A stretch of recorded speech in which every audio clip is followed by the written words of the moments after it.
ശ്രീനാരായണ ഗുരുദേവ തൃപ്പാദങ്ങളിൽ എൻ്റെ സാഷ്ടാംഗ പ്രണാമം. ശ്രീ മങ്ങാട് ബാലേന്ദ്രൻ സാറിൻ്റെ ഗുരുദേവ കഥാസാഗരം ഭാഗം 97 സ്വപ്നം ഫലിച്ചു. ഭാഗം 97 സ്വപ്നം ഫലിച്ചു ഇവിടെ ആരംഭിക്കുന്നു. തൃശ്ശൂരിൽ ശ്രീ ബോധാനന്ദ സ്വാമികളുടെ നേതൃത്വത്തിൽ നടന്നിട്ടുള്ള സാമൂഹ്യ പ്രവർത്തനങ്ങൾ നിരവധിയാണ്. അതിലെല്ലാം സജീവ സാന്നിധ്യം പുലർത്തിയിരുന്ന ഒരു കുടുംബമായിരുന്നു കൊട്ടിയാട്ടിൽ കുടുംബം. ഗുരുദേവനോട് വലിയ ഭക്തിയും വിശ്വാസവും ആ കുടുംബത്തിനുണ്ടായിരുന്നു.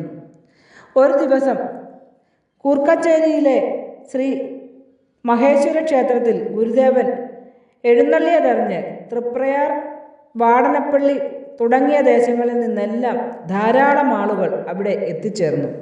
ഗുരുദേവനെ കണ്ട് വന്ദിക്കുവാനും കാഴ്ചദ്രവ്യങ്ങൾ അർപ്പിക്കുവാനും സംഘടനകൾ ഉണർത്തിക്കുവാനും ഒക്കെയായി അവർ തിക്കിത്തിരക്കി.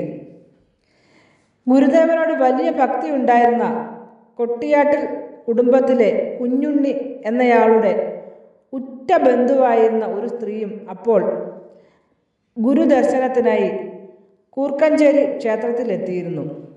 തൃപ്പാദങ്ങളിൽ തൊട്ട് നമസ്കരിക്കണമെന്ന് ആഗ്രഹിച്ചുകൊണ്ടാണ് അവർ എത്തിയിരുന്നത്. എന്നാൽ ജനങ്ങളുടെ തിക്കിത്തിരക്കുകൾക്കിടയിൽ അവർക്ക് അതിന് സാധിച്ചിരുന്നില്ല.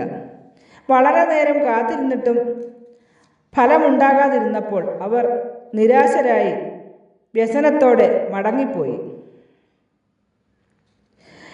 ഇനിയൊരു സ്വാമി ദർശനത്തിന് എന്നാണ് അവസരമുണ്ടാകുക എന്ന് ചിന്തിച്ച് സങ്കടപ്പെട്ടുകൊണ്ടാണ് ആ സ്ത്രീ അന്ന് ഉറങ്ങുവാൻ കിടന്നത്. ആ ഉറക്കത്തിനിടയിൽ ഗുരുദേവൻ അടുത്തേക്ക് വിളിക്കുന്നതായും അവിടുത്തെ തൃപ്പാദങ്ങളെ തൊട്ട് വന്ദിക്കുന്നതായും ഗുരുദേവൻ വളരെ വാത്സല്യത്തോടെ കുടുംബവിശേഷങ്ങൾ ആരായുന്നതായും ഒക്കെ അവർ സ്വപ്നത്തിൽ കാണുകയുണ്ടായി. അടുത്ത ദിവസം പ്രഭാതത്തിൽ പതിവ് പോലെ അവർ ഉറക്കമുണർന്നെഴുന്നേറ്റു. കുളിയും മറ്റും കഴിഞ്ഞ ശേഷം നിലവിളക്ക് കൊളുത്തിവെച്ച് പ്രാർത്ഥന ചൊല്ലുവാൻ തുടങ്ങി.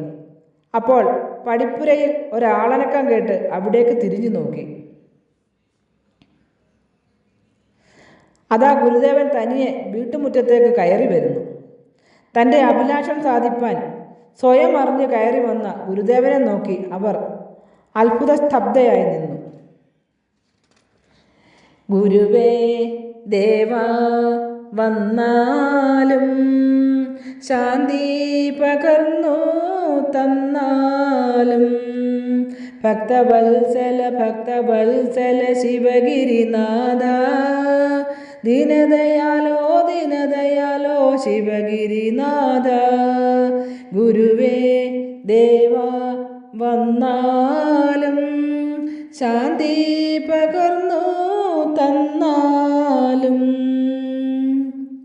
ശ്രീ മങ്ങാട് ബാലേന്ദ്രൻ സാറിൻ്റെ ഗുരുദേവ കഥാസാഗരം ഭാഗം 97 സ്വപ്നം ഫലിച്ചു ഇവിടെ അവസാനിച്ചിരിക്കുന്നു. ഇതിൽ വന്നിട്ടുള്ള തെറ്റുകുറ്റങ്ങൾ സദയം ക്ഷമിക്കണമെന്ന് ഗുരുദേവ നാമത്തിൽ അറിയിക്കുന്നു. നന്ദി, നമസ്കാരം. ഗുരുധർമ്മം വിജയിക്കട്ടെ.